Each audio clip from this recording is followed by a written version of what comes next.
जिस मुल्क की बैकबोन खेतीबाड़ी होवे ते ਉਹ ਜਿਹੜੇ ਖੇਤੀ ਕਰਨ ਵਾਲੇ ਆ ਜੇ ਉਹੀ ਨਿਰਾਸ਼ ਹੋ ਗਏ ਤੁਸੀਂ ਕਿਹਦੇ ਤੇ ਰਾਜ ਕਰੋਗੇ।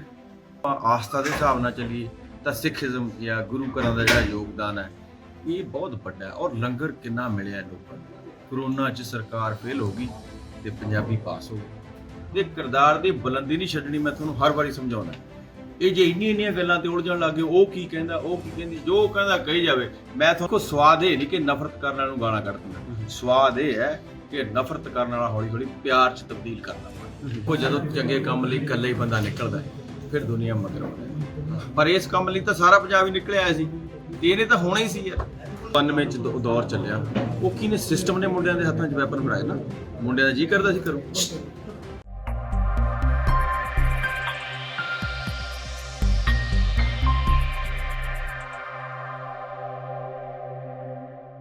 सर इतिहास के पन्नियां उत्ते लिखा जाएगा जिहड़ा अंदोलन है हर एक ने सहयोग दिता, पंजाब के वक्-वक् बच्चे तक ने कहा कि अंदोलन जित के आवांगे, अज जित के आए हैं, की कहना चाहते जित गए बस की कहना चाहते जी जित उत्ते की कहना। देखो हर जिहड़ी कुणबा कबीला हुंदा है ਉਹਨੇ कुछ अपने विधि विधान बनाए हुंदे जी।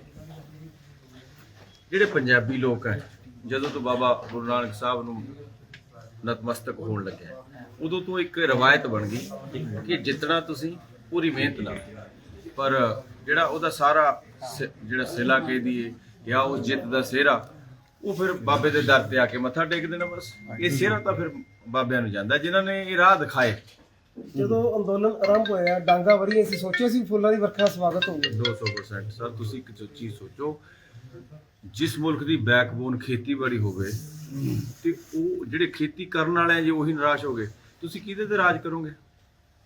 ਨਹੀਂ ਹੋ ਸਕਦਾ ਨਾ, ਇਹ ਹੋਣਾ ਵੀ ਨਹੀਂ। ਭਵਿੱਖ 'ਚ ਵੀ ਕੋਈ ਤਜਰਬਾ ਹੋਰ ਸਰਕਾਰ ਵੀ ਕਰਕੇ ਵੇਖ ਲੇ, ਉਹ ਵੀ ਨਹੀਂ ਹੋਣਾ। ਔਰ ਭਵਿੱਖ ਜਿਹੜੀ ਪੰਜਾਬ ਦੀ ਸਰਕਾਰ ਜਿਹੜੀ ਬਣੂਗੀ ਨਾ ਉਹ ਵੀ ਕੋਈ ਤਜਰਬਾ ਕਰਕੇ ਵੇਖ ਲੇ, ਉਹ ਵੀ ਨਹੀਂ ਚੱਲਣੀ। ਸਰ ਸਰਕਾਰ ਦਾ ਸਹਿਯੋਗ ਕਿੰਨਾ ਕੁ ਤੁਸੀਂ ਇਹਦੇ ਵਿੱਚ ਮੰਨਦੇ ਜੇ? ਕੋਈ ਸਹਿਯੋਗ ਨਹੀਂ, ਐਵੇਂ ਹੁਣ ਜਿਸ ਤਰ੍ਹਾਂ ਅਸੀਂ ਭਵਿੱਖ ਦੀ ਮਾਸਾ ਜਿਸ ਤਰ੍ਹਾਂ ਅਸੀਂ ਭਵਿੱਖ ਦੀ ਗੱਲ ਕੀਤੀ ਹੈ, ਲੱਗਦਾ ਕਿ ਹੁਣ ਸਰਕਾਰਾਂ ਕਦੇ ਹਿੰਮਤ ਨਹੀਂ ਲੈਣਗੀਆਂ ਲੋਕ ਵਿਰੋਧੀ ਫੈਸਲੇ ਕਰਨ 'ਚ। ਦੇਖੋ ਜਿਹੜੇ ਇਸ ਅੰਦੋਲਨ ਦੀ ਜਿਹੜੀ ਚੰਗੀ ਚੀਜ਼ ਕੀ ਹੋਈ ਹੈ, ਜਿਹੜਾ ਪੰਜਾਬੀਆਂ ਦਾ ਜਿਹੜਾ ਜਾਂ ਪੰਜਾਬੀ ਜੇ ਆਪਾਂ ਸਾਰੇ ਗਿਣ ਲੈਂਦੇ, ਜੇ ਆਪਾਂ ਆਸਥਾ ਦੇ ਹਿਸਾਬ ਨਾਲ ਚੱਲੀਏ ਤਾਂ ਸਿੱਖੀਜ਼ਮ ਜਾਂ ਗੁਰੂ ਘਰਾਂ ਦਾ ਜਿਹੜਾ ਯੋਗਦਾਨ ਹੈ ਇਹ ਬਹੁਤ ਵੱਡਾ ਹੈ ਔਰ ਲੰਗਰ ਕਿੰਨਾ ਮਿਲਿਆ ਲੋਕਾਂ ਨੂੰ।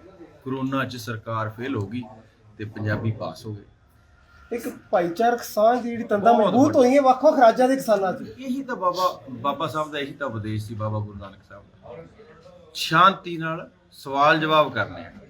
ਟੇਬਲ ਤੇ ਜਿਹੜੇ ਤੁਸੀਂ ਨੁਮਾਇੰਦੇ ਅੱਗੇ ਭੇਜੇ ਸੀ 32, ਇਹ ਟੇਬਲ ਤੇ ਜਿੱਤੇ ਆ। ਪਹਿਲਾਂ ਟੇਬਲ ਤੇ ਤਾਂ ਹੀ ਜਿੱਤੇ ਨਾ ਜੇ ਆਪਾਂ ਨੇ ਕਿਹਾ ਵੀ ਚਲੋ ਹੁਣ ਤੁਸੀਂ ਲੱਗੋ, ਤੁਹਾਡੇ ਜੋ ਜਿਹੜੇ ਸੂਝਵਾਨ ਹੈ ਗੱਲ ਕਰਨਗੇ। ਟੇਬਲ ਤੇ ਸਰਕਾਰ ਹਰਾਈ, ਫਿਰ ਅਲਟੀਮੇਟਲੀ ਸਰਕਾਰ ਸਰ ਸਿਆਸਤ ਦੇ ਸੁਰ ਵੀ ਕਿਤੇ ਨਾ ਕਿਤੇ ਸਟੇਜਾਂ ਤੇ ਉੱਠਣੇ ਹੋਏ ਨੇ। ਕੁਝ ਕਿਸਾਨ ਆਗੂ ਇਹਨਾਂ ਵੱਲੋਂ ਇਹ ਵੀ ਕਿਹਾ ਗਿਆ ਕਿ ਪਾਰਟੀ ਤਿਆਰ ਇਹਦਾ ਜਵਾਬ ਮਨਜੀਤ ਦਊ। ਨਹੀਂ ਫਿਰ ਤੁਸੀਂ ਕਿਸ ਤਰ੍ਹਾਂ ਦੇਖਦੇ? ਨਹੀਂ ਦੇਖੋ ਆਪਾਂ 32 ਕਰੇ ਸੀ ਜੀ, ਹੁਣ ਜੇ ਸਾਰੇ ਪ੍ਰਧਾਨ ਬਣਨਗੇ ਫਿਰ ਕੰਮ ਅੱਗੇ ਚੱਲਣਾ ਨਹੀਂ। ਇਹਨਾਂ ਨੂੰ ਆਪਾਂ ਜ਼ਿੰਮੇਵਾਰੀ ਲਾਉਣਾ। ਇਹ ਕੀ ਕਰਨਾ ਚਾਹੁੰਦੇ? ਪੰਜਾਬੀ ਗਾਇਕੀ, ਪੰਜਾਬੀ ਜਿਹੜੀ ਕਲਾਕਾਰੀ ਕੋਈ ਖੰਗ ਨਹੀਂ ਹੋਈ ਗਾਇਕੀ, ਪੰਜਾਬੀ ਕਲਾਕਾਰੀ ਜਿਹੜੀ ਆ ਹਮੇਸ਼ਾ ਅਗਾਂਹ ਵਧੀ ਹੈ ਹਰ ਕੰਮ ਤੇ। ਤੁਹਾਡੇ ਬੜੇ ਫੈਨਸ ਹੋਣਗੇ ਜਿਨ੍ਹਾਂ ਨੂੰ ਸੁਨੇਹਾ ਮਿਲਿਆ ਕਿ ਅਸੀਂ ਅੰਦੋਲਨ ਨਾਲ ਜੁੜੀਏ, ਪਰ ਕਈ ਗਾਇਕ ਇਸ ਤਰ੍ਹਾਂ ਦੇ ਨੇ। ਡਰਾਮਾ ਹੋ ਗਿਆ ਨਾ ਤੇਰਾ ਸ਼ੁਰੂ। ਮੈਂ ਤੈਨੂੰ ਪਹਿਲਾਂ ਕਿਹਾ ਸੀ ਮੇਰੇ ਨਾਲ ਗਾਉਣ ਵਾਲਾ ਨਹੀਂ ਗਾ। ਮੈਂ ਦੇਖ ਮੈਂ ਗਾਣ ਕਿਉਂ ਨਹੀਂ ਸਕਦਾ, ਨੇ ਆਫਲਾਈਨ ਜੀ ਆਨਲਾਈਨ ਦੁਨੀਆ ਤੁਸੀਂ ਆਪੇ ਪੈਸੇ ਦੇ ਕੇ ਵਾਹ ਕਰਾਈ ਜਾਂਦੇ ਹੋ। ਬੰਦੇ ਚੱਕ ਤੇ ਸ਼ੇਰਾ ਬਹੁਤ ਕਮਾਲ ਹੈ। ਜਦੋਂ ਸੜਕ ਤੇ ਨਿਕਲਣਾ ਤਾਂ ਵੀ ਕਿਸਾਨੀ ਮਸਲੇ ਕਾਫੀ ਬਕਾਇਆ ਨੇ ਜਿਹੜੇ ਹੱਲ ਹੋਣ ਵਾਲੇ ਹੈ। ਦੇਖੋ ਤੁਸੀਂ ਘਬਰਾਓ ਨਾ, ਜਿਹੜਾ ਪਹਿਲਾਂ ਵੱਡਾ ਮਸਲਾ ਉਹ ਹੱਲ ਹੋ ਗਿਆ, ਹੁਣ ਜਾਗਰੂਕ ਹੋ ਗਏ।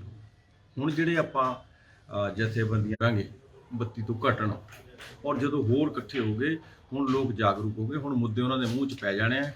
ਹੁਣ ਤੁਹਾਡੇ ਪਿੰਡ ਦਾ ਹਰ ਗੱਭਰੂ ਸਵਾਲ ਕਰੂਗਾ। ਬੜੀਆਂ ਮਾਵਾਂ ਦੇ ਪੁੱਤ ਵੀ ਗਏ ਆ, ਸ਼ਹਾਦਤਾਂ ਵੀ ਹੋਈਆਂ ਨੇ, ਉਹਦੇ ਲਈ ਆਇਆ ਬਾਬੇ ਦੇ ਦਰ ਤੇ ਮੱਥਾ ਟੇਕ। ਤਾਂ ਬਿਲਕੁਲ ਸਰ ਇੱਕ ਮੇਰਾ ਆਖਰੀ ਸਵਾਲ ਆ ਕਿ ਤੁਸੀਂ ਦੇਣਾ ਚਾਹੋਗੇ? ਤੇਰੇ ਸਾਰੇ ਸਵਾਲ ਤੇਰੀਆਂ, ਬਾਕੀ ਚੁੱਪ ਬੈਠੋ। ਕੰਗਣਾ ਰਣਾਵਤ ਦੇ ਬਾਰੇ ਗੱਲ ਹੀ ਨਹੀਂ ਕਰਦਾ। ਸੋ ਕਿਉਂ ਮੰਦਾ ਆਖੀਏ ਜਿੱਤ ਜੰਮੇ ਰਾਜਾ। ਮੈਨੂੰ ਹੱਕ ਹੈ ਕਿਸਾਨ ਅੰਦੋਲਨ ਦੀ ਸਪੋਰਟ ਕਰਨ ਦਾ। ਜੇ ਤੁਸੀਂ ਨਹੀਂ ਕਰਦੇ ਤੁਹਾਨੂੰ ਹੱਕ ਹੈ ਬੋਲਣ ਦਾ, ਬੋਲੋ। ਦੇਖੋ ਆਜ਼ਾਦੀ ਕੀ ਹੈ, ਜੇ ਮੈਨੂੰ ਬੋਲਣ ਦੀ ਆਜ਼ਾਦੀ ਹੈ ਤੁਹਾਨੂੰ ਵੀ ਹੈ। ਤੁਸੀਂ ਆਪਣਾ ਬੋਲੋ, ਮੈਂ ਆਪਣਾ ਬੋਲ ਰਿਹਾ। ਪਰ ਜਦੋਂ ਮੈਂ ਆਪਣਾ ਕੰਮ ਛੱਡ ਕੇ ਤੁਹਾਡੇ ਨਾਲ ਬਹਿਸ ਕਰੂੰਗਾ ਉਹਦੇ ਨਾਲ ਤੁਹਾਡੀ ਮਸ਼ਹੂਰੀ ਹੋਊਗੀ ਨਾ। ਇਹ ਕੰਮ ਕਿਉਂ ਕਰਦੇ ਆਪਾਂ? ਇੱਕ ਬੰਦਾ ਤੁਹਾਨੂੰ ਗਾਲਾਂ ਕੱਢਦਾ, ਤੁਸੀਂ ਦੇਖੋ ਹੀ ਨਾ, ਉਹਨੂੰ 200 ਬੰਦਾ ਦੇਖ ਲੂ, 1000 ਦੇਖ ਲੂ, ਬਸ ਜਦੋਂ ਆਪਾਂ ਲੜਾਂਗੇ ਤਾਂ ਫਿਰ ਤਮਾਸ਼ਾ ਹੋਊਗਾ। ਆਪਾਂ ਤਮਾਸ਼ਾ ਕਿਉਂ ਕਰਨਾ? ਯਾਦਗਾਰ ਚੱਕਰਾਂ 'ਚ ਕਿਉਂ ਪੈਂਦੇ? ਯਾਦਗਾਰ ਛੋਟੀਆਂ ਗੱਲਾਂ। ਆਪਦੇ ਕਿਰਦਾਰ ਦੀ ਬੁਲੰਦੀ ਨਹੀਂ ਛੱਡਣੀ, ਮੈਂ ਤੁਹਾਨੂੰ ਹਰ ਵਾਰੀ ਸਮਝਾਉਣਾ। ਇਹ ਜੇ ਇੰਨੀਆਂ ਗੱਲਾਂ ਤੇ ਉਲਝਣ ਲੱਗ ਗਏ, ਉਹ ਕੀ ਕਹਿੰਦਾ, ਉਹ ਕੀ ਕਹਿੰਦੀ, ਜੋ ਕਹਿੰਦਾ ਕਹੀ ਜਾਵੇ। ਮੈਂ ਤੁਹਾਨੂੰ ਪਹਿਲੇ ਦਿਨ ਤੋਂ ਕੀ ਕਹਿਣਾ, ਕਿਸੇ ਵੀ ਅੰਦੋਲਨ ਦੀ ਸਭ ਤੋਂ ਵੱਡੀ ਜਿਹੜਾ ਜ਼ਰੂਰੀ ਕੰਮ ਕੀ ਹੁੰਦਾ ਕਿ ਆਪਾਂ ਸਭ ਨੂੰ ਜੋੜਨਾ ਹੈ। ਦੇਖੋ ਸਵਾਦ ਇਹ ਨਹੀਂ ਕਿ ਨਫ਼ਰਤ ਕਰਨ ਵਾਲੇ ਨੂੰ ਗਾਲਾਂ ਕੱਢਦੀਆਂ, ਸਵਾਦ ਇਹ ਹੈ ਕਿ ਨਫ਼ਰਤ ਕਰਨ ਵਾਲਾ ਹੌਲੀ ਹੌਲੀ ਪਿਆਰ 'ਚ ਤਬਦੀਲ ਕਰਨਾ ਆਪਾਂ ਨੇ, ਫਿਰ ਤਾਂ ਸਾਡੀ ਪ੍ਰਾਪਤੀ ਹੈ। ਗਾਲਾਂ ਕੱਢਣਾ ਕੋਈ ਪ੍ਰਾਪਤੀ ਇੱਕ ਇਹਦੇ ਵਿੱਚ ਬੜੀ ਵੀਹ ਵਾਰ ਤਾਕਤ ਬਾਈ ਜੀ ਦਿੱਲੀ ਫਤਿਹ ਹੋਈ ਹੈ, ਲੱਗਦਾ ਕੋਈ ਇਹੋ ਜਿਹੀ ਯਾਦਗਾਰ ਬਣਨੀ ਚਾਹੀਦੀ ਜਿਹੜੀ ਆਉਣ ਵਾਲੀ ਪੀੜ੍ਹੀਆਂ ਵੀ ਇਸ ਨੂੰ ਯਾਦ ਰੱਖਣ। ਸਾਰੇ ਮਨਜੀਤ ਸਾਡੇ ਇਹ ਸਾਰੇ ਮਿੱਤਰ, ਇੱਕ ਅਸੀਂ ਇਹਨਾਂ ਦੇ ਟੋਨੀ ਦੇ ਪਿੰਡ ਬਣਾਵਾਂਗੇ, ਇੱਕ ਮੇਰੇ ਪਿੰਡ ਬਣੂਗੀ, ਮੈਨੂੰ ਲੱਗਦਾ ਸਿੰਘੂ ਬਾਰਡਰ ਅਸੀਂ ਆਪਣੇ ਖੇਤ 'ਚ ਬਣਾਵਾਂਗੇ। ਦਿੱਲੀ 'ਚ ਕੋਈ ਯਾਦਗਾਰ ਨਹੀਂ, ਦਿੱਲੀ ਤਾਂ ਫੈਸਲਾ ਦੇਖੋ, ਹਰ ਫੈਸਲਾ ਦਾ ਨਾ ਤਾਂ ਮੈਂ ਜਥੇਦਾਰ ਹਾਂ, ਨਾ ਮੈਨੂੰ ਕੋਈ ਚੁਣਿਆ ਨੁਮਾਇੰਦਾ। ਮੈਂ ਤਾਂ ਜਿਹੜੀ ਮੇਰੇ ਨਾਂ ਪੈਲੀ ਹੈ ਮੈਂ ਉਹਦੇ ਜ਼ਰੂਰ ਬਣਾਉਂਗਾ ਕਿਸਾਨਾਂ ਲਈ। ਦਿੱਲੀ ਦਾ ਫੈਸਲਾ ਤਾਂ ਪੰਜਾਬ ਕਰੂਗਾ ਨਾ, ਮੈਂ ਥੋੜੀ ਕਰ ਤੁਸੀਂ ਸਕਦਾ। ਪ੍ਰੋੜਤਾ ਕਰਦੇ ਹੋ ਇਸ ਗੱਲ ਦੀ ਕਿ ਹੋਣੀ ਚਾਹੀਦੀ ਹੈ? ਮੇਰੇ ਕੋਲ ਪਾਵਰ ਨਹੀਂ, ਮੈਂ ਅਥਾਰਟੀ ਨਹੀਂ। ਤੁਸੀਂ ਸਾਡੀ ਨਿੱਜੀ ਰਾਏ ਜਦੋਂ ਤੁਸੀਂ ਇੰਟਰਵਿਊ ਕਰਦੇ ਨਾ, ਜਦੋਂ ਪੱਤਰਕਾਰ ਇੰਟਰਵਿਊ ਕਰਦਾ ਉਦੋਂ ਦੁਨੀਆ ਦਾ ਸਭ ਤੋਂ ਮਹਾਨ ਪੱਤਰਕਾਰ ਹੁੰਦਾ। ਜਿਹੜਾ ਸਾਹਮਣੇ ਬੈਠਾ ਉਹਨੂੰ ਲੱਗਦਾ ਮੈਂ ਵੀ ਦੁਨੀਆ ਦਾ ਸਭ ਤੋਂ ਮਹਾਨ ਬੰਦਾ। ਬਸ ਇਹੀ ਇੱਕ ਪ੍ਰੋਬਲਮ ਹੈ। ਏਕਤੇ ਦੇ ਵਿੱਚ ਬੜੀ ਜਾਨ ਹੈ। ਏਕਤਾ ਨਾ ਹੁੰਦਾ ਤਾਂ ਸ਼ਾਇਦ ਬੜੀ ਮੁਸ਼ਕਲ ਦਾ ਸਾਹਮਣਾ ਕਰਨਾ ਪੈ ਸਕਦਾ ਸੀ। ਪੰਜਾਬ ਦੇ ਵਿੱਚ ਦੇਖਿਆ ਜਾਵੇ ਤਾਂ ਪਹਿਲਾ ਸੁਰ ਪੰਜਾਬ 'ਚ ਉੱਠਿਆ ਸੀ ਕਿ ਖੇਤੀ ਕਾਨੂੰਨ ਰੱਦ ਕਰਾਵਾਂਗੇ, ਫਿਰ ਸਾਰੇ ਸੂਬੇ ਨਾਲ ਚੱਲ ਪਏ। ਲੱਗਦਾ ਕਿ ਪੰਜਾਬ ਤੋਂ ਸ਼ੁਰੂਆਤ ਨਾ ਹੁੰਦੀ ਤਾਂ ਫਿਰ ਸ਼ਾਇਦ ਅਸੀਂ ਖੇਤੀ ਕਾਨੂੰਨ ਰੱਦ ਜੀ ਪੰਜਾਬ ਦਾ ਜੋ 5 ਪਾਣੀ ਇਹਦੇ 'ਚ ਸਮਾਏ ਹੋਏ ਆ, ਇਹ ਤਾਕਤ ਬਹੁਤ ਹੈ। ਦੇਖੋ ਸਾਡਾ ਤਾਂ ਇਤਿਹਾਸ ਜਿਹੜੇ ਪਿਛਲੇ 2-4 ਹਜ਼ਾਰ ਸਾਲ ਤੋਂ ਰੋਲਤਾ, ਇਸ ਮੁਲਕ ਦੇ ਜਿਹੜੇ ਪ੍ਰੀਸਟ ਵਰਗ ਸੀ ਉਹਨੇ ਰੋਲਤਾ। ਸਾਡਾ ਇਤਿਹਾਸ ਬਹੁਤ ਵੱਡਾ ਹੈ। ਸਬਰ ਤੇ ਸਿਦਕ ਦੀ ਇੱਕ ਜਿਹੜੀ ਮਿਸਾਲ ਇਹ ਵੀ ਬਾਬਾ ਸਾਹਿਬ ਨੇ ਕੀ ਕਿਹਾ ਸੀ ਸਾਨੂੰ, ਵੀ ਸਬਰ ਨਹੀਂ ਛੱਡਣਾ, ਸਿਦਕ ਨਹੀਂ ਛੱਡਣਾ। ਮਾਨ ਸਾਹਿਬ ਆਖਰੀ ਸਵਾਲ ਹੈ, ਸਿਆਸਤ ਕਿਸ ਤਰ੍ਹਾਂ ਦੀ ਹੋਣੀ ਚਾਹੀਦੀ ਹੈ ਜਿਹਦੇ ਨਾਲ ਪੰਜਾਬ ਨੂੰ ਸਹੀ ਦਿਸ਼ਾ ਮਿਲੇ?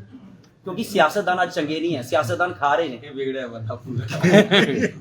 ਇਹ ਮਨਜੀਤ ਦੱਸੂਗਾ, ਮੈਂ ਨਹੀਂ ਦੱਸਣਾ ਇਹਦੇ ਬਾਰੇ। ਸਿਆਸਤ ਕਿੱਦਾਂ ਨਹੀਂ ਹੋਣੀ ਚਾਹੀਦੀ। ਜੋ ਸਹਿਯੋਗ ਮਿਲਿਆ ਦੁਨੀਆ ਭਰ ਦਾ ਜੀ, ਉਹਦੇ ਬਾਰੇ ਕਹੋਗੇ ਲੋਕਾਂ ਨੂੰ ਕੀ ਸੁਨੇਹਾ ਦੇਣਾ ਚਾਹੀਦਾ? ਦੇਖੋ ਜਦੋਂ ਚੰਗੇ ਕੰਮ ਲਈ ਇਕੱਲਾ ਹੀ ਬੰਦਾ ਨਿਕਲਦਾ ਹੈ, ਫਿਰ ਦੁਨੀਆ ਮਗਰ ਆਉਂਦੀ ਹੈ। ਪਰ ਇਸ ਕੰਮ ਲਈ ਤਾਂ ਸਾਰਾ ਪੰਜਾਬ ਹੀ ਨਿਕਲਿਆ ਆਇਆ ਸੀ ਤੇ ਇਹਨੇ ਤਾਂ ਹੋਣਾ ਹੀ ਸੀ ਯਾਰ। ਪਰ ਇਹਨਾਂ ਪੰਜਾਬੀਆਂ ਨੂੰ ਅੱਤਵਾਦੀ ਵੱਖਵਾਦੀ ਕਹਿ ਕੇ ਕੌਣ ਕਹਿੰਦਾ? ਵਾਜਿਆ ਗਿਆ, ਜਦੋਂ ਸਰਕਾਰਾਂ ਨੇ ਵੀ ਕਿਹਾ, ਹੋਰਨਾਂ ਨੇ ਵੀ ਕਿਹਾ, ਜਿਹੜੇ ਟਿੱਪਣੀਆਂ ਕਰਨ ਵਾਲਿਆਂ ਨੇ ਵੀ ਕਿਹਾ। ਵਜ੍ਹਾ ਦੱਸਦਾ, ਜਦੋਂ 92 ਚ ਦੌਰ ਚੱਲਿਆ, ਉਹ ਕਿਹਨੇ ਸਿਸਟਮ ਨੇ ਮੁੰਡਿਆਂ ਦੇ ਹੱਥਾਂ 'ਚ ਵੈਪਨ ਫੜਾਏ ਨਾ, ਮੁੰਡਿਆਂ ਦਾ ਜੀ ਕਰਦਾ ਸੀ ਕਰੋ। ਔਰ ਮੈਂ ਤਾਂ ਇਹ ਕਰਦਾ ਕਿ ਹੁਣ ਬੜਾ ਸਾਜ਼ਗਾਰ ਮਾਹੌਲ ਹੋਇਆ। ਦੇਖੋ ਦੋ ਚੀਜ਼ਾਂ ਮੈਂ ਤੁਹਾਨੂੰ ਕਹੂੰਗਾ ਕਿ ਹੁਣ ਸਰਕਾਰ ਨਾਲ ਆਪਣਾ ਕੰਪਰੋਮਾਈਜ਼ ਹੋ ਗਿਆ। ਆਪਾਂ ਨੇ ਸ਼ੈਲੀ ਬਦਲਣੀ, ਚੱਕਤਾ ਠੋਕਤਾ ਇਹ ਬੰਦ ਕਰੋ, ਇਹ ਨਹੀਂ ਕਰਨਾ। ਉਹਨਾਂ ਨੇ ਮਾਫੀ ਮੰਗ ਲਈ, ਬਹੁਤ ਅੱਛੀ ਗੱਲ। ਆਪਾਂ ਉਹਨਾਂ ਨੂੰ ਦੇਸ਼ ਦਾ ਪ੍ਰਧਾਨ ਮੰਤਰੀ ਲੋਕਾਂ ਨੇ ਚੁਣ ਕੇ ਬਣਾਇਆ, ਉਹ ਮਾਫੀ ਮੰਗ ਲਈ ਔਰ ਸਾਡਾ ਕੰਮ ਹੋ ਗਿਆ। ਅਗਲੇ ਕੰਮਾਂ ਲਈ ਆਪਾਂ ਫਿਰ ਜਦੋਂ ਜਹਿਦ ਕਰਦੇ ਰਹਾਂਗੇ। ਸਮਾਜਿਕ ਜਿਹੜੇ ਜਥੇਬੰਦੀਆਂ ਹੁੰਦੀਆਂ ਉਹਨਾਂ ਦੀ ਕਦੇ ਜ਼ਿੰਮੇਵਾਰੀ ਨਹੀਂ ਮੁੱਕਦੀ। ਔਰ ਜਿੰਨੇ ਵੀ ਨੌਜਵਾਨ ਸਜ਼ਾ ਭੁਗਤ ਲਈ ਜਿਹੜੇ ਬੰਦ ਹੈ, ਬਾਹਰ ਆਉਣੇ ਚਾਹੀਦੇ। ਬੜਾ ਅੱਛਾ ਮਾਹੌਲ ਹੈ, ਉਹਨਾਂ ਨੂੰ ਆਪਣੇ ਘਰਾਂ 'ਚ ਬੈਠਣਾ ਚਾਹੀਦਾ, ਆਪਣੇ ਪਰਿਵਾਰਾਂ ਕੋਲ। ਔਰ ਪੰਜਾਬ ਦਾ ਮਾਹੌਲ ਹੁਣ ਬਹੁਤ ਖੂਬਸੂਰਤ ਹੋ ਗਿਆ, ਭਾਈਚਾਰਕ ਸਾਂਝ ਬਣ ਗਈ। ਹਰਿਆਣਾ ਵੀ ਨਾਲ ਆ ਗਿਆ, ਯੂਪੀ ਵੀ ਨਾਲ ਆ ਗਿਆ।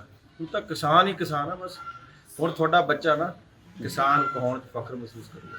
ਸਰ ਨਸ਼ੇੜੀ ਕਿਹਾ ਜਾਂਦਾ ਸੀ ਪੰਜਾਬ ਨੂੰ ਕਦੀ, ਅੱਜ ਉਹ ਨਸ਼ੇੜੀਆਂ ਨੇ ਦੱਸ ਦਿੱਤਾ ਕਿ ਅਸੀਂ ਨਸ਼ੇੜੀ ਨਹੀਂ ਹਾਂ, ਅਸੀਂ ਕਿਰਤ ਕਰਦੇ ਹਾਂ, ਅਸੀਂ ਕੰਮ ਕਰਦੇ ਹਾਂ। ਇਹ ਗੱਲ ਉਹਨਾਂ ਨੇ ਦੱਸ ਦਿੱਤੀ ਆ। ਤਾਂ ਹੁਣ ਲੱਗਦਾ ਕਿ ਸਰਕਾਰ ਜਿਹੜੀ ਆਪਣੀ 2022 ਦੀ ਜਿਹੜੀ ਚੋਣਾਂ ਆਉਣ ਵਾਲੀਆਂ ਉਹਨਾਂ ਨੂੰ ਲੈ ਕੇ ਇਹਨਾਂ ਨੇ ਹੱਲ ਕੀਤਾ ਵਾ, ਜਾਂ ਫਿਰ ਇਹ ਜਿਹੜਾ ਮਸਲਾ ਜਿਹੜੀ ਏਕਤਾ ਨੂੰ ਵੇਖ ਕੇ ਇਹਨਾਂ ਮਸਲਿਆਂ ਤੇ ਮਨਜੀਤ ਜਵਾਬ ਦੇਣਗੇ। ਤੁਹਾਡੀ ਅਸੀਂ ਰਾਏ ਵੀ ਜਾਣਦੇ ਦੀ ਚੋਣ ਆ ਰਹੀ ਸੀ, ਉਹਦੇ ਕਰਕੇ ਸਰਕਾਰ ਮਜਬੂਰ ਹੋਈ ਹੈ। ਕੀ ਲੱਗਦਾ ਕੀ ਤੁਹਾਨੂੰ? ਕੀ ਲੱਗਦਾ? ਦੇਖੋ ਇਦਾਂ ਨਹੀਂ, ਇਸ ਨਜ਼ਰੀਏ ਨਾਲ ਜੇ ਸੋਚਾਂਗੇ ਫਿਰ ਤਾਂ ਜ਼ਿੰਦਗੀ 'ਚ ਕੁਝ ਇਹ ਤਾਂ ਇਹ ਹੈ ਬਹਿਸ ਦਾ ਪੁਆਇੰਟ ਬਣ ਗਿਆ ਤੁਹਾਡਾ ਵੀ ਜੇ ਨਾ ਜੀ ਵੋਟਾਂ ਨਾ ਹੁੰਦੀਆਂ ਫਿਰ ਸਰਕਾਰ ਨੇ ਮੰਨਣਾ ਨਹੀਂ, ਫਿਰ ਤਾਂ ਬਹਿਸ ਹੈ। ਇਹ ਤੁਹਾਡਾ ਅੰਦਾਜ਼ਾ ਹੈ, ਇਦਾਂ ਨਹੀਂ ਅੰਦਾਜ਼ਾ ਇਸ ਕਰਕੇ ਮਾਨ ਸਾਹਿਬ ਕਿ ਸਮਾਂ 1 ਸਾਲ ਤੋਂ ਵੱਧ ਲੱਗਿਆ ਹੈ। ਜੇ ਨਾ ਲੱਗਦੇ 700 ਸ਼ਹਾਦਤਾਂ ਨਾ ਹੁੰਦੀਆਂ। ਦਿਮਾਗ 'ਚ ਇੱਕ ਪਾ ਲਓ, ਇਹ ਦੌਰ ਬਦਲ ਗਿਆ। ਹੁਣ ਜਿਹੜਾ ਜ਼ਮਾਨਾ ਹੈ, ਇਹ ਪਹਿਲਾਂ ਲੜਾਈਆਂ ਦਾ ਯੁੱਗ ਹੁੰਦਾ ਸੀ, ਹਥਿਆਰਬੰਦ ਘੋਲ ਹੁੰਦੇ ਸੀ। ਹੁਣ ਜ਼ਮਾਨਾ ਦਲੀਲ ਦਾ ਆ ਗਿਆ, ਦਿਮਾਗਾਂ ਵਾਲੇ ਜਿੱਤਦੇ ਆ। ਤੋ ਜਿਹੜੀ ਠੰਡੀ ਇੱਕ ਹੁੰਦੀ ਹੈ ਨਾ ਜੰਗ, ਇਹਦੇ 'ਚ ਵਕਤ ਲੱਗਿਆ ਕਰਦਾ ਹੈ। ਸਾਲ ਤਾਂ ਕੁਝ ਵੀ ਨਹੀਂ ਯਾਰ, ਰੁਲਦਿਆਂ ਨੂੰ ਕਿੰਨੇ ਸਾਲ ਹੋ ਗਏ ਕਈ ਮੁਲਕਾਂ 'ਚ ਆਪਦੇ ਹੱਕ ਲੈਣ ਲਈ। ਇਸ ਤਰ੍ਹਾਂ ਦੇ ਵੱਡੇ ਅੰਦੋਲਨਾਂ ਦੇ ਵਿੱਚੋਂ ਜ਼ਿਆਦਾਤਰ ਇਸ ਤਰ੍ਹਾਂ ਦੇ ਚਿਹਰੇ ਕੋਈ ਉੱਠਦੇ ਨੇ ਜਿਹੜੇ ਸਿਆਸਤ ਨਾਲ ਜੁੜਨਾ ਚਾਹੁੰਦੇ ਨੇ। ਤਾਂ ਕਈ ਲੋਕ ਇਸ ਤਰ੍ਹਾਂ ਕਹਿੰਦੇ ਨੇ ਕਿ ਮੈਂ ਸਿਆਸਤ ਵਿੱਚ ਜਾ ਕੇ ਲੋਕਾਂ ਦਾ ਭਲਾ ਕਰਨਾ ਚਾਹਾਂਗਾ, ਪੰਜਾਬ ਦੇ ਮੁੱਦੇ ਹੱਲ ਹੋਣਗੇ। ਤੁਸੀਂ ਤਾਂ ਨਹੀਂ ਕਿਤੇ ਜਾਓਗੇ ਸਿਆਸਤ ਵਿੱਚ, ਤੁਸੀਂ ਤਾਂ ਨਹੀਂ ਜਾਓਗੇ ਕਦੀ? ਸਰ ਮੈਂ ਨਾ ਆ ਬੈਠਾ ਮੇਰੇ ਮਿੱਤਰ ਹੈ ਸਾਰੇ, ਸਾਡੇ ਪਿਆਰੇ ਸੀਨੀਅਰ ਵੀਰ ਹੈ। ਮੈਂ ਜੇ ਜ਼ਿੰਦਗੀ 'ਚ ਕੋਈ ਆਪਦੇ ਪੇਸ਼ੇ ਤੋਂ ਬਿਨਾ ਕੰਮ ਕਰੂੰਗਾ ਨਾ ਤਾਂ ਮੈਂ ਯੂਨੀਅਨ 'ਚ ਜਾਊਂਗਾ ਕਿਸੇ 'ਚ ਜਾਂ ਬਣਾਊਂਗਾ ਜਾਂ ਇਹਨਾਂ ਨੂੰ ਇਕੱਠੇ ਕਰੂੰਗਾ। ਆਪਣੇ ਪੇਸ਼ੇ ਦੇ ਵਿੱਚ ਰਹਿ ਕੇ ਪ੍ਰਚਾਰ ਕਰਦੇ ਰਹੋਗੇ, ਨਸ਼ਾ ਮੁਕਤ ਕਰੋਗੇ, ਬੇਰੁਜ਼ਗਾਰੀ ਦੇ ਉੱਤੇ ਗੱਲ ਕਰੋਗੇ, ਲਗਾਤਾਰ ਕਰਦੇ ਰਹੋਗੇ, ਅਗਾਮੀ ਲੋਕ ਪ੍ਰਚਾਰ ਇਹ ਕਰਦੇ ਮਸਲੇ ਤਾਂ ਰਹੋਗੇ। ਚੱਕਦੇ ਰਹੋਗੇ। ਗਾਣੇ ਸੁਣਿਆ ਕਰ ਰੀਝ ਨਾਲ, ਫਿਰ ਤੈਨੂੰ ਸਾਰੇ ਨਿਚੋੜ ਮਿਲ ਜਾਣੇ। ਤੂੰ ਆਪੇ ਜ਼ਿੰਦਗੀ ਦੀ ਭੱਜ ਨੱਠ 'ਚ ਪੈ ਗਿਆ, ਸਵੇਰੇ ਭੱਜ ਲੈਣਾ ਕੈਮਰਾ ਲੈ ਕੇ ਵੀ 4 ਖਬਰਾਂ ਹੋਰ ਮਸਾਲਾ ਮਿਲ ਜੇ। ਤੂੰ ਗਾਣੇ ਅੱਜ ਸਾਰੇ ਸੁਣਨੇ ਮੇਰੇ ਜਾ ਕੇ, ਹਰ ਗਾਣੇ 'ਚ ਇੱਕ ਲਾਈਨ ਤੈਨੂੰ ਮਿਲ ਜਾਣੀ।